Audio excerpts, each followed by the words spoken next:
नेपाल में जैनजी क्रांति के बाद बालेन शाह की सरकार आती है और बालेन शाह की सरकार ने जो कुछ किया साहब, इससे हमारी सरकार को भी कुछ सीखने की आवश्यकता है। और जिस तरीके से वो काम कर रहे हैं, एकदम से तहलका मचा दिए हैं साहब। सोचिए कि नेपाल की खबर मुझे यहां बतानी पड़ रही है, क्योंकि जिस तरीके का परिवर्तन अब वो नेपाल में लेके आए हैं, इससे पहले नेपाल में किसी ने देखा नहीं था। मतलब कोई वीआईपी नहीं है, गृह मंत्री, प्रधानमंत्री का गाड़ी भी एक ट्रैफिक पुलिस का हवलदार रोक के गाड़ी की तलाशी ले सकता है। सोचिए भाई साहब, किस मानसिकता के साथ अब नेपाल को चलाने की कोशिश जो है वो बालेन शाह के द्वारा किया जा रहा है। एक तरफ जहां पे हमारे प्रधानमंत्री निकलते हैं तो पूरे लाव लश्कर के साथ निकलते हैं और 2-3 दिनों से उसकी तैयारी चलती है, 4-5 दिनों से जो है उसकी बातें चलती है और उस दिन पूरा शहर जाम हो जाता है। और दूसरी तरफ है बालेन शाह, जब वो आते हैं तो पता भी नहीं चलता। ऑटो वाले से भी मिलते हैं, रिक्शा वालों से भी मिलते हैं, किसी गरीब के घर में चले जाते हैं, झोपड़ी में जाके भी मिलते हैं। ये काम एक प्रधानमंत्री कर रहा है, विधायक की बात नहीं कर रहा या फिर किसी मुखिया की बात नहीं कर रहा, बल्कि किसी देश के प्रधानमंत्री की बात कर रहा हूं। और इसी वजह से ये बात खास है। जब पूरी कहानी आपको बताऊंगा तो शायद आप समझ पाइएगा कि बालेन शाह ने जो परिवर्तन नेपाल में लाया है, उस परिवर्तन की आवश्यकता शायद आज भारत को भी है। पूरी कहानी क्या है, चलिए इसको विस्तार पूर्वक समझते हैं, जानते हैं। लेकिन उससे पहले मेरा परिचय जान लीजिए। मेरा नाम है रजत और आप जनता जंक्शन देख रहे हैं। सबसे पहले आप इस तस्वीर को देखिए। बालेन शाह बन जाते हैं कहां के, नेपाल के प्रधानमंत्री। और उसके बाद से नेपाल में जो कुछ देखा लोगों ने, शायद किसी ने कल्पना भी नहीं की थी कि नेपाल में इस तरीके के चेंजेस देखने पड़ेंगे। सबसे बड़ी बात होती है नीयत की साहब। जिसकी नीयत बेहतर होती है उसके काम अपने आप बेहतर होने शुरू हो जाते हैं। और जिस नीयत के साथ बालेन शाह नेपाल में काम कर रहे हैं, इसकी तारीफ पूरे नेपाल की जनता कर रही है। सब लोग कह रहा है कि बालेन ने जो काम किया वो गजब का है। जेनजी का पहले क्रांति, उसके बाद बालेन का सरकार और उसके बाद सबसे पहले भ्रष्टाचार पे वार। वो तमाम पुराने नेता अपना सारा डिटेल्स देंगे कि उनके पास कितना धन है, कितना संपत्ति है, वो पारदर्शी किया जाएगा। पूरा डिटेल्स लोगों के सामने होगा।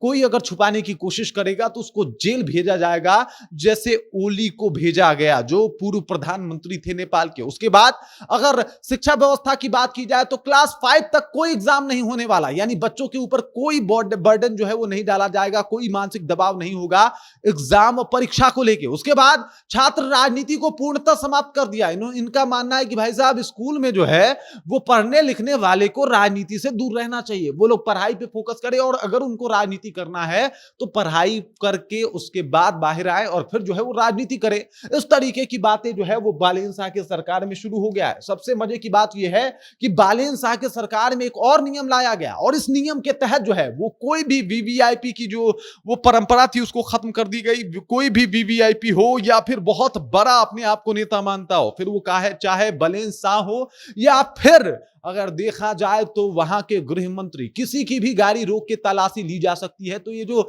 वीवीआईपी कल्चर था कि अरे हम तो डीएम हैं, हमारा दारोगा कैसे गाड़ी रोक दिया, हम तो जो है वो विधायक हैं, हमारा दारोगा कैसे गाड़ी रोक दिया, ये सब कुछ समाप्त कर दिया है इन्होंने। और इस कल्चर के साथ इन्होंने नए नेपाल की जो है वो शुरुआत कर दी है। कम से कम जिस तरीके से ये अपने देश के लिए काम कर रहे हैं भाई, तारीफ तो करना बनता है, क्योंकि ये तारीफ योग्य काम है। वीवीआईपी परंपरा का खत्म हो जाना ये अपने आप में बहुत बड़ी बात है। सबसे बड़ी बात ये कि ये जो कोई भी नेता इधर उधर जाता था तो उसे बिजनेस क्लास जो है वो ट्रीटमेंट मिलता था, बिजनेस क्लास सफर जो है वो मिलता था। मोदी जी के लिए तो पूरा एरोप्लेन ही बुक हो जाता है और उस एरोप्लेन से करोड़ों अरबों खर्चा करके जो है वो कहीं दूसरे देश में जाते हैं। लेकिन अब ऐसा नहीं होने वाला, बल्कि अब इकोनॉमी क्लास से ही आपको कहीं आना जाना है। अब आप जो है वीवीआईपी का वो जो सिंबल लेके जाते थे और एकदम से बैठ जाते थे बिजनेस क्लास में या फिर पूरा प्लेन ही जो है वो बुक कर लेते थे, ये सब नहीं चलने वाला। यानी जनता का जो पैसा है वो इन तमाम चीजों पे खर्च नहीं होने वाला। और इसी वजह से बालेन शाह का जो है वो हर तरफ चर्चा हो रहा है कि इस बंदे ने आके जिस तरीके से संभाला नेपाल को वो काबिले तारीफ है। और जो नीयत है इनका वो स्पष्ट है, नीयत है अपने नेपाल के लिए काम करना। अब देख लीजिए दूसरा मॉड्यूल में ये शुरू करने वाले हैं जॉब को लेके, यानी जॉब जो है वो बहुत ज्यादा जरूरी है और नेपाल के लड़के पलायन ना करें इसको लेके 10 से 12 लाख जो रोजगार है उसको दिया जाएगा और इसकी जो है वो काम शुरू कर दी गई है और जल्दी से जल्दी ये काम जो है वो निपटा देंगे बालेन शाह। इसके बाद की अगर बात की जाए तो कुछ भी हो वो ऑनलाइन कर सकते हैं आप, चाहे किसी पे एफआईआर करना हो या किसी के ऊपर जो है वो कार्रवाई करनी हो, ये सब कुछ ऑनलाइन होगा और इसको डायरेक्ट गृह मंत्री देखेंगे। मतलब हमारे यहां तो होता है कि गृह मंत्री तभी फाइल खोलते हैं जब सामने वाले को के बारे में कुछ ज्यादा ही जानना हो, लेकिन यहां पे ऐसा नहीं होने वाला, बल्कि यहां पे फाइलें हर बार खुलेंगी।